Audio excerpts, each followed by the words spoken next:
दूसरा एग्जाम्पल है जो कि इम्पॉर्टेंट है, ये मैंने आप लोगों को क्लास में सिखाया था। ये देखो, तो इसमें आपको इस पे फोकस करना है। ये देखो, ये सेमी वर्टिकल एंगल इसमें नहीं गिवन है, आपको फाइंड आउट करना है। एंड आपको पहला है सेमी वर्टिकल एंगल निकालना है, दूसरा है हमको राइट सर्कुलर कोन का इक्वेशन भी लिखना है। ओके, तो इसमें जो है ये जो दिख रहा है ये किसका इक्वेशन है, ये देखते ही समझ में आएगा, सर्कल का इक्वेशन है। जहाँ पे रेडियस कितना है, रेडियस 25 लिखा है, मतलब 25 है तो हम इसको क्या लिख सकते हैं, 5 का स्क्वायर, मतलब 5 क्या होगा, उसका रेडियस होगा। ठीक है, तो पहले इसका डायग्राम जो है आप इस तरीके से बनाओगे, मैं बता दे रही हूँ, इसी तरीके से आप डायग्राम बनाओ। ठीक है, ये इस तरीके से। तो y का वैल्यू कितना दिया हुआ है, 4 है ना। तो आप यहाँ तक की वैल्यू को, इसको आपको y एक्सिस मानना है और यहाँ तक को आपको 4 मान लेना है। ठीक है, नाउ ये है y, तो ये जो दिख रहा है ये क्या होगा, ये एक्स जेड होगा, है कि नहीं।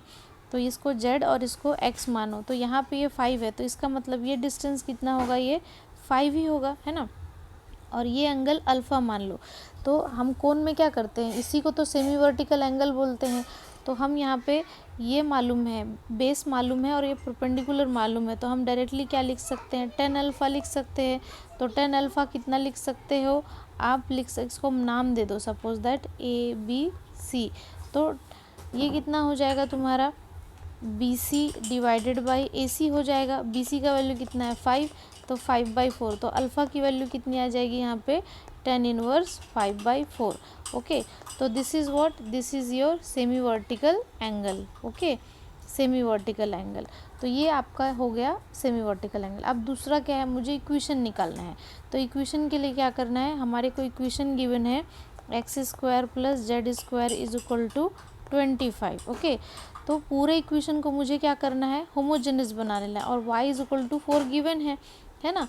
तो हम क्या करेंगे, इससे हम लोग लिख लेंगे y/4 is equal to 1। Okay, और यहाँ पे हम करेंगे x² + z² is equal to 25, ये 1 का स्क्वायर। इसको जब ऐसा करेंगे तो ये होमोजेनस हो जाएगा। होमोजेनस मतलब सबका पावर कैसा आएगा, 1 जैसे इसका पावर 2 है, इसका भी पावर 2 है ना।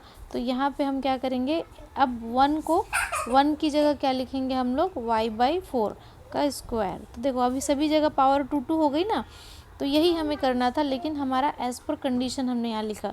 तो ये क्या हो जाएगा, x² + z² is equal to 25 y²/4। तो ये क्या हो जाएगा यहाँ पे, 4x² + 4z², इसको इधर भेज देंगे। और ये कितना हो गया तुम्हारा, 25y², सॉरी ये 4 का स्क्वायर है, तो इधर कितना हो, ये स्क्वायर है ना ये, तो ये कितना हो जाएगा, 4 का स्क्वायर है ये, 4 तो 4 कितना हो जाएगा, 16x² + 16z² is equal to 25y²। तो this is your equation. Okay, so this is done. Okay, तो ये हो गया आपका, यहाँ तक आपका हो गया 2 मार्क्स का, और यहाँ तक आपका हो जाएगा 2 मार्क्स का। तो करना क्या था हमें, इस तरीके से हमको क्या बनाना है, ये डायग्राम बनाना है। और ये देखते ही समझ में आ जाएगा, ये y इज इक्वल टू 4 हो जाएगा, ये वैल्यू 5 हो जाएगी, 10 अल्फ़ा। तो ये सेमी वर्टिकल एंगल हो गया, ये वाला ले लिया। इसको होमोजेनस बनाने के लिए यहाँ पे 1, और जो 1 की वैल्यू है, ये जो इस इक्वेशन है इससे निकाल लो, सिंपली वैल्यू पुट करो, बस दैट्स इट। तो this is also very important, must see before going to